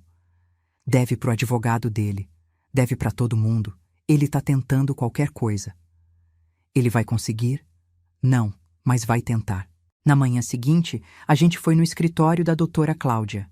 Ela já tinha a petição inicial impressa. Leu em voz alta. O requerente alega que prestou serviços de administração financeira por 10 anos, mediante contrato verbal, com promessa de remuneração justa e adequada, que nunca recebeu pagamento, que a requerida se beneficiou dos serviços e agora se nega a pagar. Pede condenação no valor de 300 mil reais mais juros e correção. Ela colocou o papel na mesa. Me olhou. Ele tem os recibos que a senhora assinou. Aqueles documentos onde dizia administração financeira. Ele está usando isso como prova de que havia um contrato. E tinha? Não, porque a administração financeira não é trabalho quando você está mexendo no dinheiro da sua própria mãe. E além do mais, ele já recebeu 6 mil reais por mês durante 10 anos, 720 mil reais. Ele cobrou, e cobrou caro. Então a gente vai apresentar defesa. Mostrar que ele já foi pago, que inclusive foi pago em excesso. E vamos pedir reconvenção. O que é isso? É quando o réu vira autor. A gente vai processar ele de volta, pedindo devolução dos valores pagos a maior, 600 mil reais. Porque os 220 mil foram remuneração justa, mas o resto foi enriquecimento ilícito. Ele vai ter que devolver 600 mil reais? Se a gente ganhar, sim. Ele não tem esse dinheiro. Exato. Por isso ele vai desistir da ação, assim que perceber que pode ficar devendo mais ainda. A estratégia funcionou. 3 semanas depois, o advogado do Rogério pediu desistência da ação, com renúncia ao direito de ação futura sobre o mesmo objeto. Ou seja, ele nunca mais podia me processar por isso. Mas o desgaste estava feito. Cada vez que eu via o nome dele em algum documento, em alguma notificação, meu estômago embrulhava. Não era medo. Era tristeza. Tristeza de ter perdido meu filho. De saber que ele me via como inimiga, como obstáculo entre ele e o dinheiro. Em agosto, a Patrícia apareceu de novo. Dessa vez, ela ligou antes. Pediu para me ver. A gente marcou num café em Pinheiros, longe da minha casa, longe da casa do Arthur, território neutro. Ela chegou pontual. 2 da tarde, roupa mais simples do que o normal. Jeans, blusa branca, cabelo preso, sem escova. Sentou na minha frente, pediu um café. Ficou mexendo na xícara sem beber. Mãe, ela começou. Eu vim falar que eu tô tentando. Tentando o quê? Mudar. Trabalhar de verdade. Eu consegui um emprego. Ergui as sobrancelhas. Emprego? É, numa agência de marketing digital. Gerente de mídias sociais. 5 mil reais por mês. 5 mil reais. Era menos da metade do que eu dava para ela. Parabéns, eu disse. E era sincero. Eu mudei os meninos de escola. Coloquei numa particular menor. 1.400 reais cada. Cancelei o plano de saúde caro. Coloquei num mais simples, 300 reais cada. Ela respirou fundo. Eu tô morando num apartamento menor, 2 quartos. Aluguel de 2.500. Vendi o carro. Tô usando metrô e Uber. Olhei para ela. Minha filha, que sempre teve tudo, que nunca tinha precisado se esforçar. E como é? Perguntei. É difícil pra caramba. Os meninos reclamam, dizem que a escola nova é ruim, que os amigos vão rir, que eles perderam status. Ela tomou de um gole do café. Fez cara feia. Café estava frio. Mas também é libertador. Sabe, eu não fico mais checando conta bancária todo dia esperando transferência sua. Eu sei que no dia 25 eu vou receber 5 mil reais. E eu sei que eu ganhei aquilo. Ninguém me deu. Eu trabalhei. Senti um aperto no peito. Mas era bom. Era orgulho. Eu tô orgulhosa de você, eu disse. Ela me olhou. Os olhos encheram de água. Sério? Sério. Pela primeira vez em muito tempo eu tô orgulhosa. Eu sinto muito, mãe. Por tudo. Pelo que eu disse. Pelo que eu fiz. Eu fui uma filha horrível. Você foi uma filha mimada. E eu que mimei. Eu que não te ensinei a lutar, a me valorizar, a se valorizar. A gente chorou ali, no meio do café, gente olhando. A gente não ligou. Posso te ver de vez em quando? Ela perguntou. Sem pedir nada, só pra conversar? Pode, eu adoraria. E os meninos? Eles podem ver a avó? Pensei. Os gêmeos, Enzo e Bernardo, 10 anos. Eu tinha ajudado a criar. Tinha pago escola, roupa, brinquedo. Mas fazia 3 meses que eu não via. Podem, mas com uma condição. Qual? Você não usa eles para me manipular. Se você trouxer eles, é porque você quer que eles tenham avó. Não porque você quer que eu tenha pena e solte dinheiro. Eu aceito. E assim a gente começou a reconstruir. Devagar, com cuidado. Como quem cola um vaso quebrado. Nunca fica igual, mas pode ficar bonito do mesmo jeito. 15 dias depois, num sábado, Patrícia trouxe os gêmeos. A gente foi no parque, tomou sorvete, brincou no playground. Enzo me perguntou: Vó, por que você não mora mais naquele apartamento grande? Porque eu me casei e fui morar com meu marido. Você pode casar de novo, sendo velha? Ri. Posso. O amor não tem idade. Legal. E o vovô é rico? É, mas não interessa. Eu não casei com ele pelo dinheiro. Então por quê? Porque ele me faz rir, me faz sentir especial, me trata bem. Bernardo, o mais quieto, me olhou. Mamãe disse que a senhora ficou brava com ela. Fiquei. Sua mãe fez coisas erradas. E agora? Agora ela tá tentando consertar, e a gente tá tentando voltar a ser mãe e filha. Tipo perdoar? Tipo dar uma nova chance, ele pensou. Eu acho que todo mundo merece uma nova chance. Criança. Criança tem essa sabedoria simples que a gente esquece quando vira adulto. No final de agosto, recebi uma mensagem, do Felipe. Desbloqueei ele só para ver o que era. Mãe, eu preciso falar com você. É importante. Por favor. Não respondi na hora. Esperei 2 dias. Pensei. Conversei com Arthur. Você quer falar com ele? Arthur perguntou. Não sei. Ele é meu filho. Mas eu tenho medo de cair de novo na mesma armadilha. Então marca num lugar público. Leva a Cláudia se precisar. Mas dá uma chance. Se ele tiver mudado de verdade, ele merece. Se não tiver, pelo menos você vai saber. Marquei. Num café. De manhã. 10 horas. Ele chegou no horário. Magrinho. Barba por fazer. Roupa amassada. Olheiras fundas. Sentou. Pediu água. Só água. Mãe, ele disse. Eu sei que eu não tenho moral nenhuma para pedir nada, mas eu queria que você me ouvisse. Tô ouvindo. Depois que você foi embora, o síndico me deu 15 dias para desocupar o anexo. Eu fui morar com um amigo, numa república. Divido o quarto com mais 2 caras. Pago R$ 600 de aluguel. Ele mexeu no copo de água. Não bebia. Eu tentei arrumar emprego, mas eu não tenho currículo, não tenho experiência. Eu tenho 35 anos e nunca trabalhei. Ninguém me contrata. E eu tô fazendo bico. Entrego comida de aplicativo, de bicicleta. Faço uns 1.500 por mês.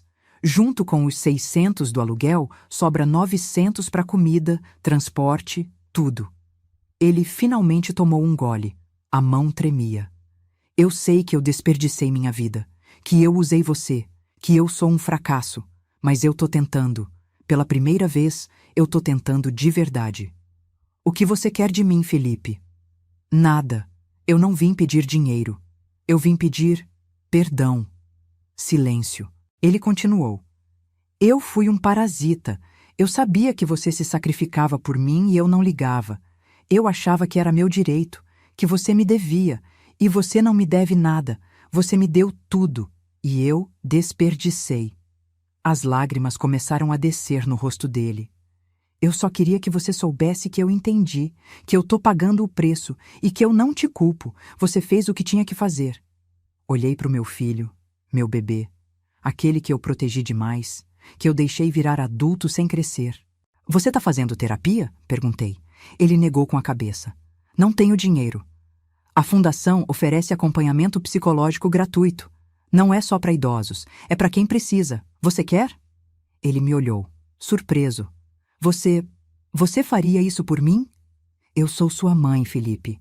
Eu não vou te dar dinheiro, não vou te sustentar, mas vou te dar ferramentas para você se ajudar.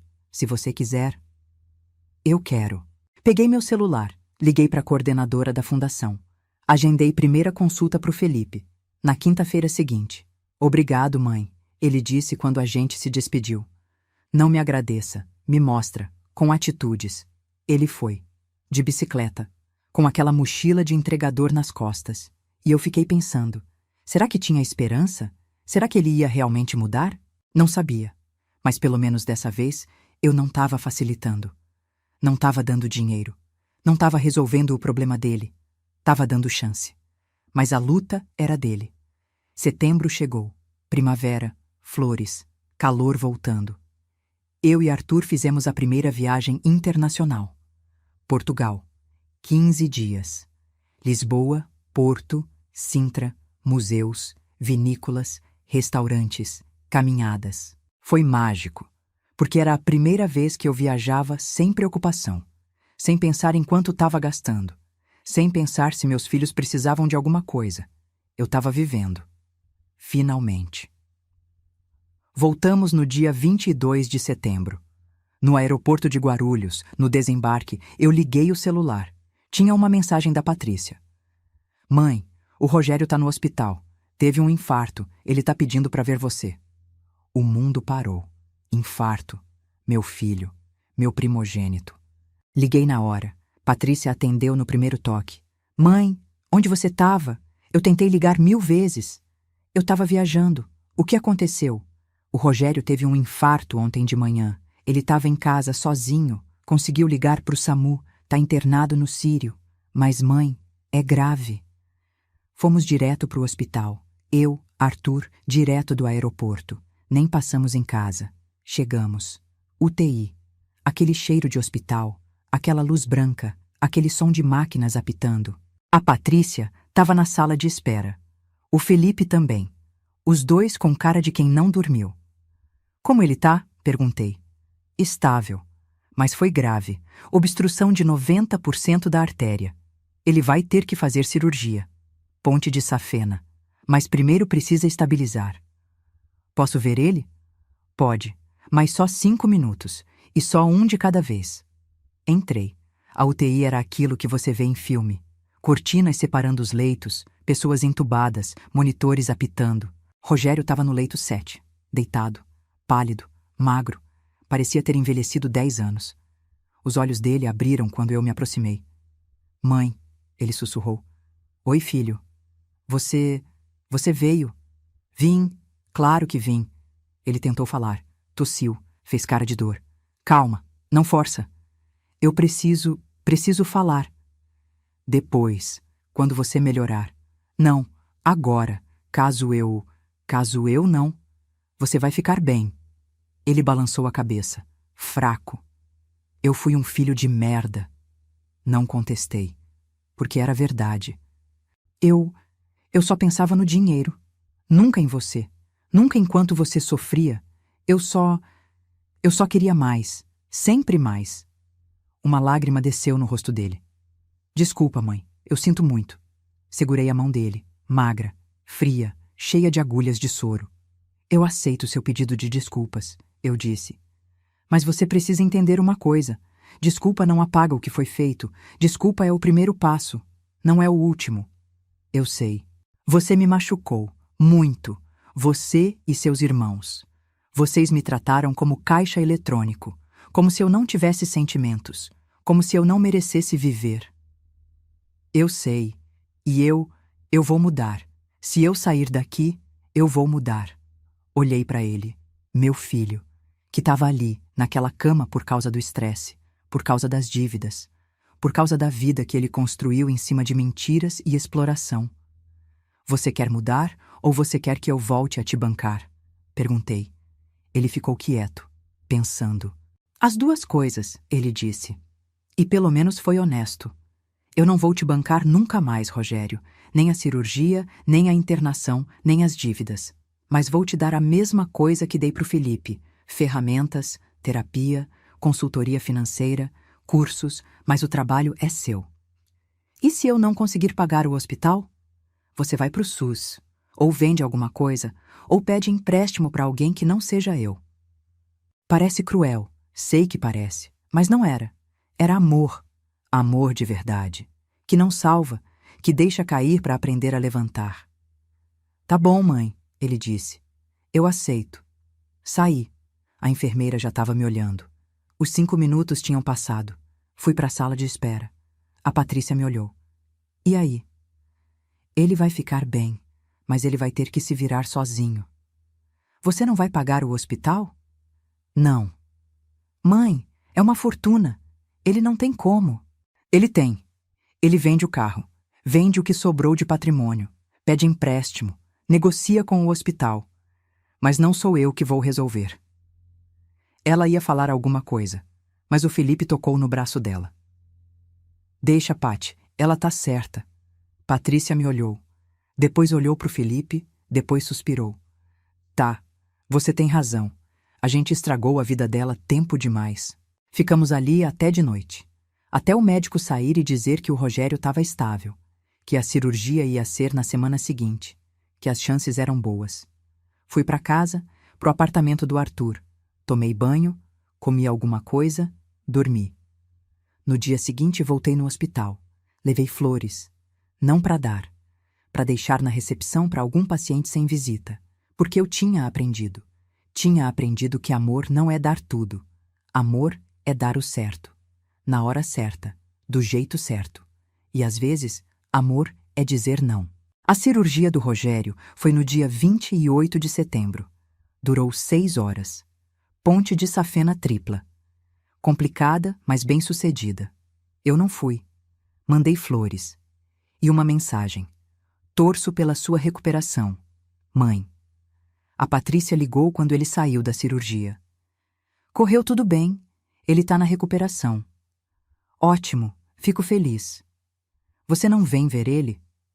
Não hoje. Talvez amanhã. Mãe. Patrícia, eu desejo o melhor pro seu irmão. De coração. Mas eu não sou mais a mulher que corre para resolver tudo. Ele tem você. Tem o Felipe. Tem amigos, suponho. Ele não tá sozinho. Silêncio do outro lado. Você mudou, ela disse. Mudei, para melhor. Fui visitar o Rogério 3 dias depois, numa quarta-feira, de manhã, horário de visita normal. Ele estava no quarto, particular. Devia custar uns 3.000 reais por dia. Não perguntei como ele estava pagando. Não era mais meu problema. Oi, mãe, ele disse quando entrei. A voz ainda fraca, mas melhor. Oi, filho, como você tá? Dolorido, cansado, mas vivo. Sentei na cadeira do lado da cama. Coloquei a bolsa no colo. Eu fiquei pensando muito, ele disse. Deitado aqui, sem poder fazer nada, só pensando. Em quê? Em quanto tempo eu desperdicei, correndo atrás de dinheiro, de status, de aparecer para a sociedade como alguém bem-sucedido. E no final eu tô aqui, falido, sozinho, com o peito aberto. Ele olhou para a janela. O sol entrava forte. A Patrícia me contou que você tem pagado terapia pro Felipe, que você ofereceu ajuda de verdade, não dinheiro, mas ajuda. É verdade. Você faria isso por mim também? Olhei para ele. Meu filho. 46 anos. Parecia ter 60. O cabelo grisalho, as rugas fundas, o corpo quebrado. Depende, eu disse. De quê? De você. Se você tá querendo realmente mudar, ou se você só tá com medo de morrer e quer fazer as pazes comigo para não ir pro caixão com peso na consciência. Ele respirou fundo. Fez cara de dor. A enfermeira tinha dito que ia doer para respirar durante semanas. Um pouco dos dois, ele admitiu. Eu tô com medo, muito medo. Eu olhei para a morte de frente e percebi que eu não tenho nada, nada de verdade. Nenhum amigo real, nenhuma conquista real, só dívidas e vergonha. E você quer mudar isso? Quero, mas não sei como. Eu não sei fazer nada, mãe. Eu nunca aprendi. Você sempre resolveu tudo. Tinha razão. Eu sempre resolvi. Paguei as dívidas, abafei os escândalos, cobri os buracos. A fundação oferece programa de recolocação profissional, eu disse. Não é só para idosos, é para qualquer um que precisa recomeçar. Tem consultoria de carreira, cursos técnicos, orientação financeira. Você faria isso por mim? Faria, mas com condições. Quais? Primeira, você faz terapia. Obrigatório. Toda semana. Segunda, você me presta contas. Não de dinheiro, de progresso. Eu quero saber o que você está fazendo para mudar. Terceira, nada de pedir dinheiro. Nunca, por nenhum motivo, nem emprestado. Quarta, você paga esse hospital. Eu não sei como, mas você dá um jeito. Ele fechou os olhos. Eu já vendi o carro. E uns equipamentos de escritório que tinha guardado. Juntei 80 mil. O hospital até agora está em 120. Eu vou ter que negociar o resto. Então negocia. E se eles não aceitarem? Aí você descobre o que todo mundo que não tem dinheiro descobre: que a vida não é fácil, que não tem ninguém para salvar, que você tem que lutar. Parece duro. Eu sei, mas era necessário. Ele abriu os olhos, me olhou. Você me odeia? A pergunta pegou desprevenida. Não, eu disse. Eu não te odeio. Eu te amo. Você é meu filho, mas eu não confio em você. E amor sem confiança é complicado. Como eu reconquisto sua confiança? Com tempo, com atitudes, com mudança real, não com palavras, não com promessas, com fatos. Levantei, peguei a bolsa. Eu preciso ir. Tenho aula na fundação às 2.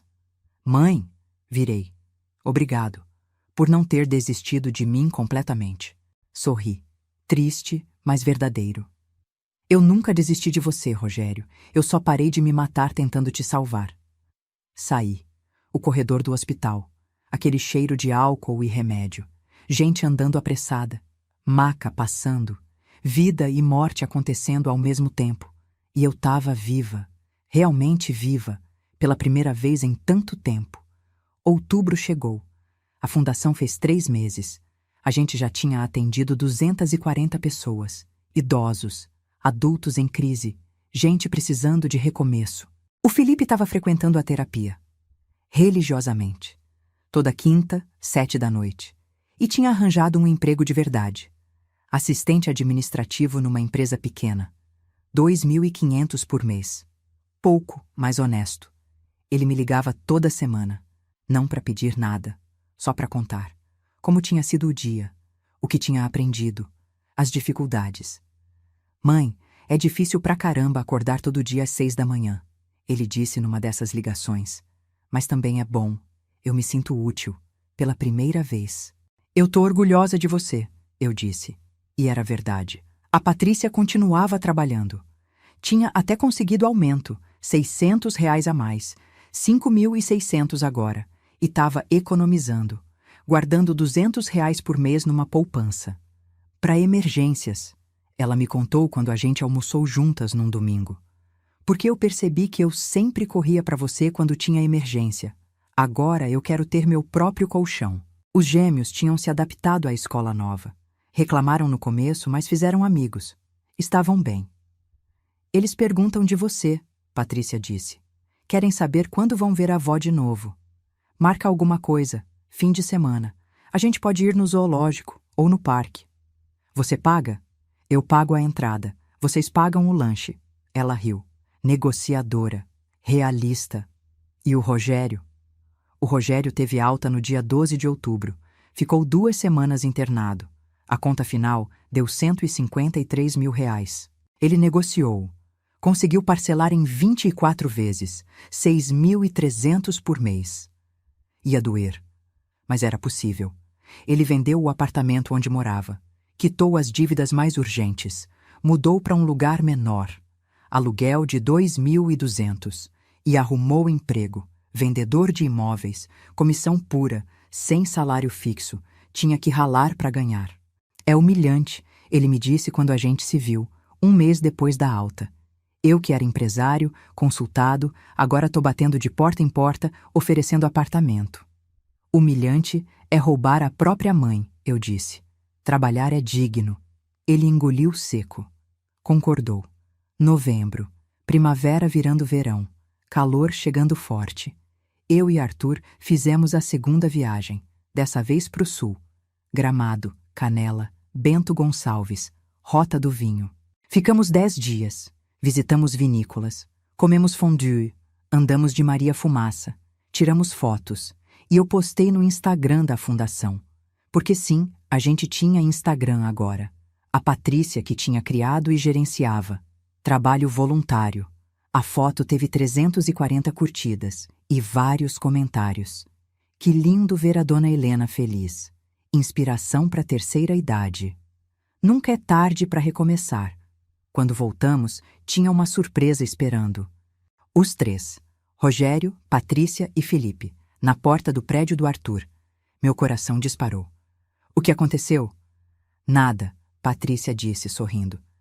A gente só queria fazer uma coisa. Eles tinham trazido um bolo, de chocolate, escrito com glacê rosa. Obrigado, mãe. Pelo quê? Perguntei confusa. Por não ter desistido da gente, Felipe disse. Por ter nos ensinado a viver de verdade, Patrícia completou. Por ter dito não, Rogério finalizou, pela primeira vez. Subimos. Todos. Pro apartamento. Comemos bolo, tomamos café, conversamos, e pela primeira vez em anos, a conversa não foi sobre dinheiro. Foi sobre vida, sobre planos, sobre sonhos. Rogério contou que tinha vendido um apartamento. Sua primeira venda. Comissão de R$ 8.000. Eu nunca tinha ganhado dinheiro de verdade. Dinheiro que eu suei para conseguir. É diferente. É bom. Patrícia contou que os meninos tinham tirado notas boas na escola nova. E eles estão mais humildes, mais gratos. Acho que foi bom sair daquela bolha. Felipe contou que tinha sido promovido. Assistente júnior agora. 2.900. Daqui 6 meses posso virar pleno. Eu ouvi tudo, sorrindo, orgulhosa. Porque era isso que eu queria. Não filhos dependentes, filhos adultos, responsáveis, lutadores. Quando eles foram embora, já era noite. Arthur me abraçou por trás. Você fez um bom trabalho. Demorei, mas fiz. Você se arrepende de alguma coisa?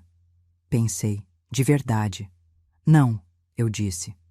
Eu me arrependo de ter demorado, de ter deixado virar a bagunça que virou. Mas não me arrependo de ter cortado, de ter dito basta, de ter escolhido viver. Dezembro. Fim de ano. Verão. Festas. Balanços. A fundação fez 6 meses. 480 pessoas atendidas. 17 conseguiram emprego através do programa de recolocação. 32 relataram melhora significativa em qualidade de vida. Os números eram pequenos perto da imensidão do problema, mas eram reais, eram vidas mudadas, dignidade restaurada. No dia 23 de dezembro, véspera de Natal, eu recebi uma carta, manuscrita, letra tremida de idoso. Era da dona Sebastiana, a senhora que tinha chorado na primeira aula. Querida Helena, eu queria agradecer pela fundação, pelas aulas, por me mostrar que a vida não acabou só porque eu fiquei velha. Eu tinha desistido. Achava que só me restava esperar a morte. Mas agora eu acordo todo dia animada, porque eu sei que terça-feira tem aula, que eu vou aprender coisas bonitas, que eu vou conversar com gente que me respeita. Obrigada por me dar esperança. Feliz Natal. Com carinho, Sebastiana. Chorei. Ali, na biblioteca, sozinha. Chorei de emoção, de gratidão, de realização. Porque era isso. Era por isso que tinha valido a pena. Natal foi em família, mas família diferente. Eu, Arthur, Patrícia, os gêmeos, Felipe e Rogério. Na cobertura do Arthur. Eu cozinhei. Peru, farofa, arroz, salada, sobremesa. Como antigamente, mas sem peso, sem obrigação, por prazer. A gente trocou presentes. Presentes simples, nada caro. Um livro, uma caneca, uma foto emoldurada. Rogério me deu uma carta. Eu não tenho dinheiro para presente caro, mas eu escrevi isso. Abri. Li. Mãe, me perdoa por todos os anos que eu desperdicei, por todo o dinheiro que eu roubei disfarçado de necessidade, por todas as vezes que eu te tratei como objeto e não como pessoa. Eu não mereço seu perdão, mas eu tô tentando merecer sua confiança, um dia de cada vez. Te amo. Rogério. Dobrei o papel. Guardei na bolsa. Obrigada. Você me perdoa? Eu já te perdoei, mas perdão não significa esquecer. Significa seguir em frente, com cuidado. Ele entendeu. À noite, quando todos tinham ido embora, eu e Arthur ficamos na varanda, olhando para São Paulo iluminada, fogos de artifício explodindo longe, gente comemorando. Você é feliz? Ele perguntou. Muito, eu disse. Pela primeira vez em décadas, eu sou realmente feliz. Não tem nenhum arrependimento? Nenhum. Eu fiz o que tinha que fazer, cortei o que tinha que cortar, salvei quem tinha que salvar, que era eu. Ele me beijou, daquele jeito dele, suave, cheio de amor. E naquele momento, ali, aos 68 anos, eu entendi. A vida não tinha acabado quando o Augusto morreu. Não tinha acabado quando eu fiquei velha. Não tinha acabado quando meus filhos me traíram. A vida tinha começado de novo quando eu decidi que eu valia mais do que o dinheiro que eu podia dar, que eu merecia respeito, que eu merecia amor de verdade. Ano novo, virada, fogos, champanhe, promessas. Eu e Arthur brindamos, na varanda, só nós dois. Ao novo ano, ele disse. A nova vida, eu corrigi. Batemos as taças. O cristal fino tilintou. O champanhe francês, gelado, perfeito. E lá embaixo, na cidade imensa, milhões de pessoas brindando também. Cada uma com sua história, cada uma com suas dores, cada uma com seus recomeços. A vida não é justa, não é fácil, não tem final feliz garantido, mas tem escolhas. E eu tinha escolhido. Tinha escolhido não ser vítima, não ser mártir, não ser capacho. Tinha escolhido ser Helena. Simplesmente Helena. Uma mulher de 68 anos que lia Proust, que entendia de Monet, que tomava vinho na Toscana e que não devia satisfação a ninguém. Uma mulher que tinha cortado 3 pessoas da sua vida e que tinha ganho ela mesma de volta. Olhei para o Arthur, para o homem que tinha me mostrado que era possível, que tinha segurado minha mão, que tinha me amado sem querer nada em troca. Eu te amo, eu disse, eu também te amo. E naquele momento, com São Paulo explodindo em luzes lá embaixo, com o calor de janeiro começando a chegar, com o futuro aberto e incerto à frente, eu soube. Soube que tinha feito a coisa certa, que tinha valido a pena, que não havia caminho de volta, e que eu não queria voltar, nunca mais.